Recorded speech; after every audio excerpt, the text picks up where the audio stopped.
Welcome to another video with your host, Joseph from Food Smart 101. And in this video, we're going to teach you how to make an advanced tomato and vegetable grow box. Stick around, you might learn something. Peace.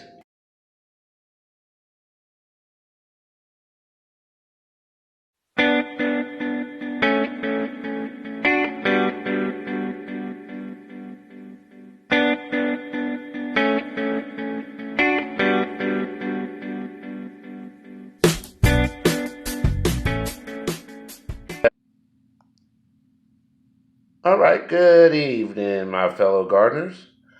For your first step in building an advanced tomato and vegetable grow box, what you want to do is make sure that you first, the night before you start to build this grow box, first come home and build a diagram. That diagram will also help you understand everything that you need to buy. So when you go to the store the next day, you buy exactly what you need. You're not short any items. And you also, when you do this diagram, you also get to see exactly what you want to do with your grow box. So what you're looking at here is interior view. What I'm going to do is I'm going to have a shower curtain rod that you will see in the part of the items, so they can hold the lamps that will have the lights to help grow your plants. There will be two holes in the back. The fan for the outtake will be in the upper right hand wall, and the fan for the intake will be in the lower left hand back wall. And that's how we're going to do the interior of our tomato and vegetable grow box. This is the back view. What you got there is you're looking at the hole that'll be cut in the back. That's where the intake fan will go to, and you will be using a register box. That register box will be large enough to fit your 4-inch fan. If you're looking here, if you're looking from the front, on the right hand side, up in the top, that's where your vent holes will be for your outtake vent. Your right panel or your left hand panel that's on the left hand side won't have any holes. This would be your top. You will have 3 holes for the 3 lamps that's going to be hanging from the shower rod. You want to pre-drill all your holes first before you put your insulation on your inside wall. That way you can make your cuts for your insulation after you have already pre-drilled your holes. So what we're going to do, guys, is we're going to go to the store in the morning and we're going to get our stuff and we're going to come back and we're going to build this for you. We'll be back. Peace. Okay, for the items that you need to build your vegetable and tomato seed grow box, you'll need 8 pieces of 2x4 pieces of plywood, which you can find at Home Depot. Okay, now you need duct piping. This is the same ductwork that's used to put in your gutters to catch water and catch water down. You'll need this piece and you'll need the turning piece. Next, you'll need some pipe insulation, which you can find at Ace Hardware. You can get any size as long as it's used to fill in the gap for that exhaust pipe for the intake valve.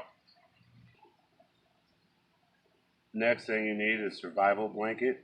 You can find that at Walmart, or you can get the same type of reflection insulation at Ace Hardware or Home Depot. Check. Next thing you want is 2 heat lamps in which to put your bulbs for your LED bulbs that grow your plants inside those lamps. These lamps produce 30% more light than the smaller lamps, so choose the bigger lamps.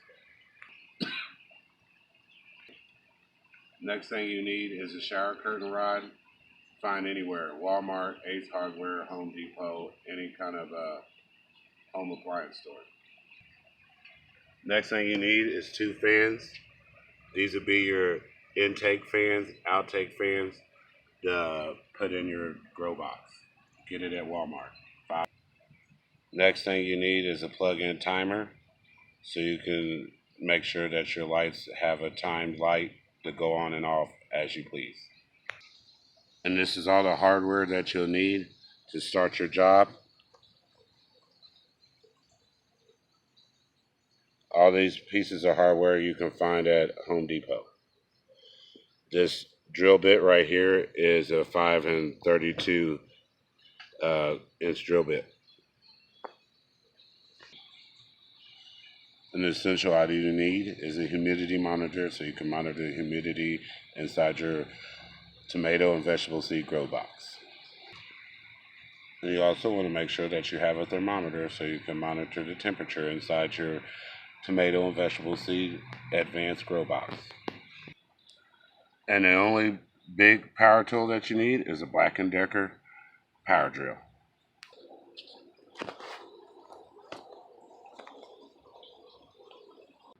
Okay, now your first step is we've gotten all the materials that we need. We showed you in the last segment. So now we're going to drill all the holes into our 2x4 pieces of plywood. First, I'm starting with the top, and then we're going to work on the side, and then we'll work on the back pieces.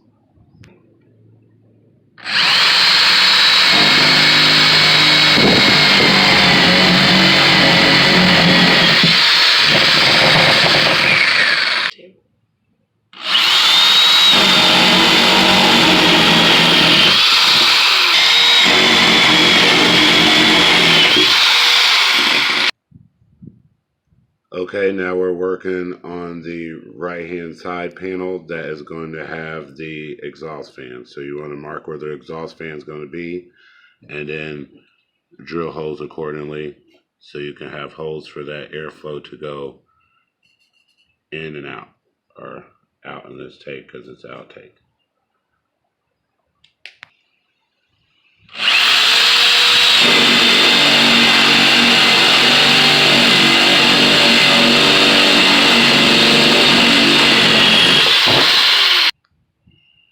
Okay, now your holes are drilled for your exhaust fan, and your exhaust fan is going to sit on there like so.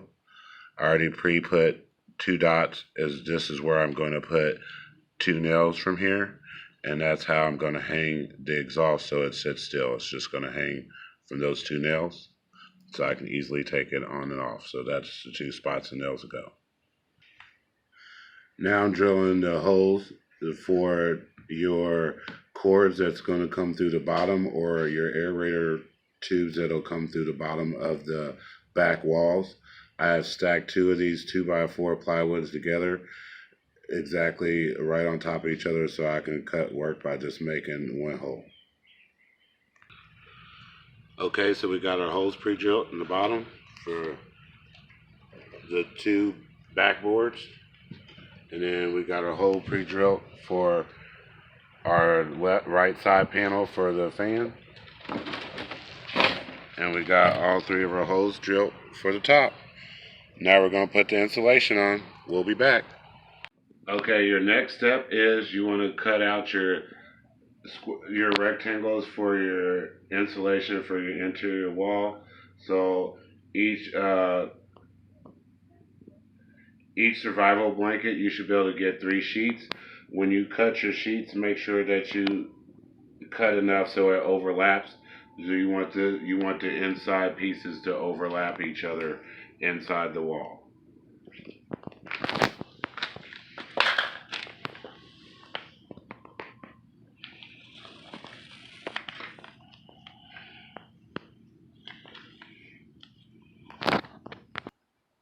Alright, now we got our insulation for our inside cut. Got 8 separate pieces. So now it's time to get our tack work on. Let's get tacking. Alright guys, next step is we're going to tack on our insulation to the outside, or to the inside interior of these pieces of 2x4 plywood. Make sure when you tack, there's 2 sides of this plywood. There's a smooth side and there's a rough side. The rough side is the easier side to tack into. That should be the interior of your box. And we'll be back after we tack it all on. Alright, now we're down to our back piece, our back wall. Before we put our insulation on, that survival blanket that we use, We need to mend these two 2x4 pieces of plywood together, and we're using mending plates to do that. We'll be right back. We're back, guys. We got two boards mended together. You see that? Now we have made the solid back piece. There's the two holes which the aerator cords or any electrical cords can come out of the bottom. And there's the hole for the exhaust. We'll be back. Alright guys, yay, it's time to get excited. We got the back done. Guys, it's a lot easier just to get a staple gun. I was using tacks, but the back is done, fully insulated. And I cut the square out the back, and I'm going to cut the slices in the hole for the holes for the cords. And then we'll get on to the next part, which is my favorite part, and that is assembly, baby.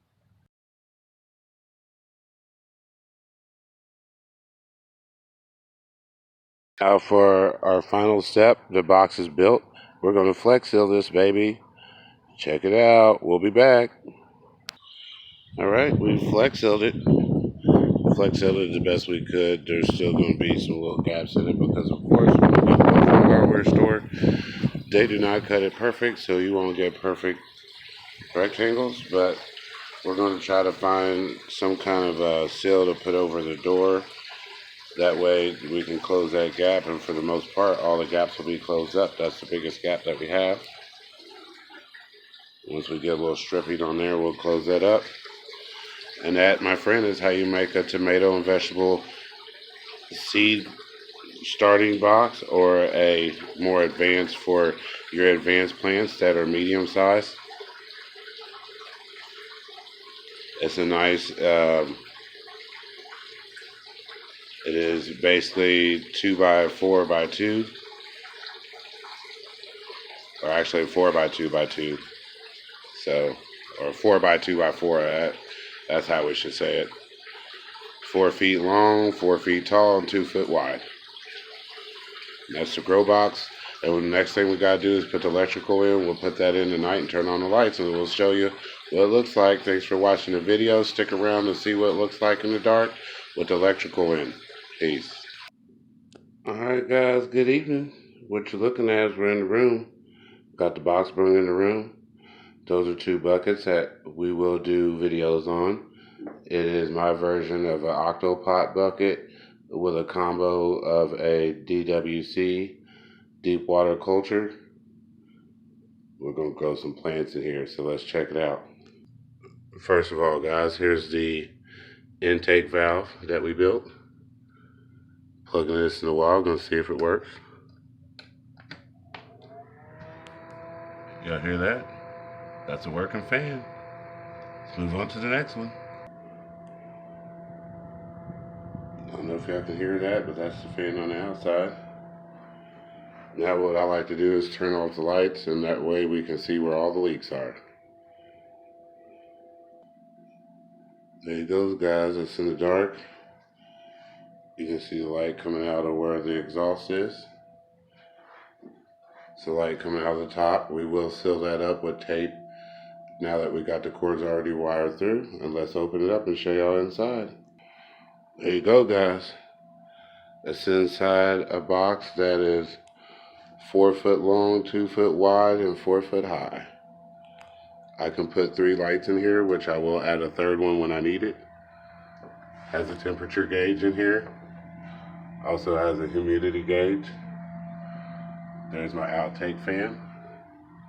That's where the intake comes in. And underneath this flap is where we'll hook up our DWCs through the opening holes and any other kind of cords that we need to run through there. We put a flap over there so we can keep it all sealed nice and tight. We can take tacks and tack that down. But there you go, guys. That is how you make an advanced tomato and vegetable seed grow box. Thanks for watching. This is Food Smart 101. Have a good evening. Peace.